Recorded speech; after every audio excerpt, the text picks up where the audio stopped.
Hello, नमस्कार और आप सभी का फिर एक बार स्वागत करता हूँ। तो उन सारे मामलातों को आपके सामने पेश करते हुए जहाँ पे सुप्रीम कोर्ट जो है miserably failed to protect the rights guaranteed under constitution. और ये कोई पॉलिटिकली मोटिवेटेड वीडियोस नहीं है, it's an academic, and these judgments are well known and landmark and is a matter of public records. तो शुरू करते हैं आज का वो बहुचर्चित जजमेंट जिसे हम जानते हैं एडीएम जबलपुर केस। तो एडीएम जबलपुर केस जो है ये बेसिकली हेबियस कॉर्पस पिटिशन थी, जहाँ पे ultimately the matter landed in supreme court and supreme court 4-1 majority ruled that during declared national emergency citizens could be detained without trial and had no right to approach courts to enforce fundamental right to life and personal liberty, article 21। और ऐसा observation या ऐसी finding देते हुए the only dissenting जज was justice HR Khanna, celebrated judgment, and HR Khanna the only dissenting जज। The consequence of his dissent was his chances of getting elevated as a chief justice was curtailed by promoting someone else। तो ये था इसका effect. Leading author justice PN Bhagwati. अभी PN Bhagwati साहब जो है, justice Bhagwati वैसे तो काफ़ी सेलिब्रेटेड है लेकिन इनका फ्लिप फ्लॉप जो है इस दौरान दिख गया था। इस जजमेंट के दौरान इन्होंने इस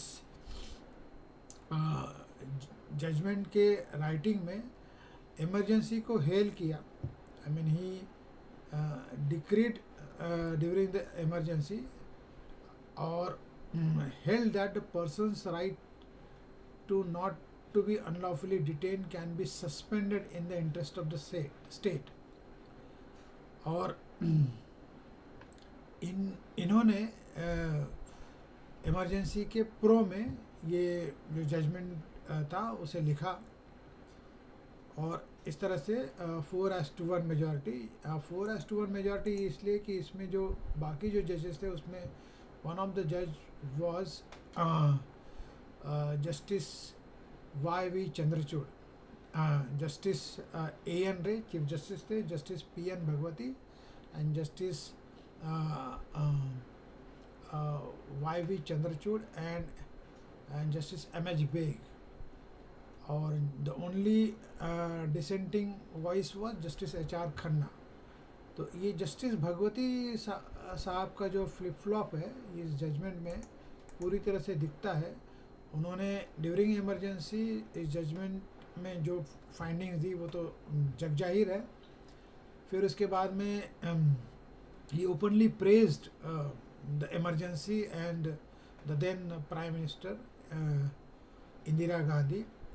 Then later he criticized when the Janata Party was in power, and again when Mrs. Gandhi came back in 1980, re-elected, he again started praising. So this was his flip-flop, obviously for the reason best known to him। लेकिन ADM Jabalpur case जो है इसका background 1975 से 77 के बीच में national emergency, thousands of political prisoners, journalist जिन्हें detain किया without any trial under the maintenance of internal security act MISA। और जो कई सारे डिटेन्यूज थे उन्होंने हेबियस कॉर्पस पिटिशन अलग अलग हाई कोर्ट्स में फाइल किए और अल्टीमेटली ये मसला पहुंच जाता है सुप्रीम कोर्ट में। तो जहाँ पे ये मेजॉरिटी वर्डिक्ट जैसे मैंने पहले बताया 4-1 ये डिसाइड होता है कि court can during the period of emergency, citizens could be detained without trial and had no right to approach courts to enforce the fundamental right.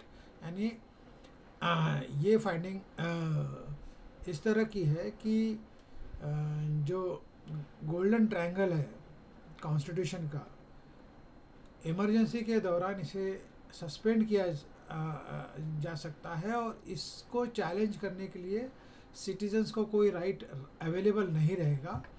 ये एक इन शॉर्ट समरी होगी। काफ़ी क्रिटिसाइज़ किया है इस जजमेंट को during the course of the day. जब ये जजमेंट डिलीवर हुआ उसके बाद से आज तक बहुत क्रिटिसिज्म इस जजमेंट को झेलना पड़ा।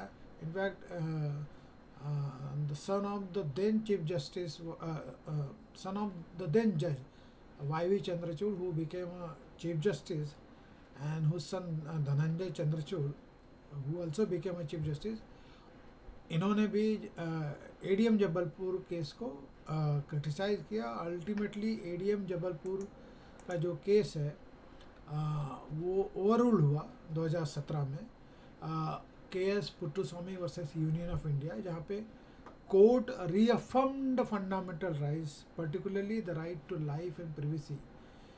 और इस जजमेंट के बाद में, यानी कि ADM जबलपुर के जजमेंट के बाद में, aftermath of this judgement is that 44th constitutional amendment लाया गया, जहाँ पे the amendment clarified that the article 20 and 21 can never be suspended even during the period of emergency. तो ये justice Bhagwati, justice Beg, justice YV Chandrachud और justice AN Ray, justice AN Ray, Bhagwati, YV Chandrachud, MH Beg and justice HR Khanna का ये जो जजमेंट है ADM Jabalpur, उसका ये फैसला वाइडली क्रिटिसाइज हुआ नेशनल और इंटरनेशनल फोरम में। अल्टीमेटली ओवरटर्न हुआ ये जजमेंट 2017 में KS पुट्टुस्वामी के जजमेंट के द्वारा, और इस जजमेंट के पास होने के बाद 1978 में 44th कॉन्स्टिट्यूशनल अमेंडमेंट लाया गया, जिसमें आर्टिकल 20 और 21 कैन नेवर बी सस्पेंडेड। तो ADM जबलपुर केस सारे law student, legal fraternity, non legal fraternity, public spirited individual जितने भी हैं सबको पता है ADM जबलपुर का केस, जहाँ पे उस वक्त सुप्रीम कोर्ट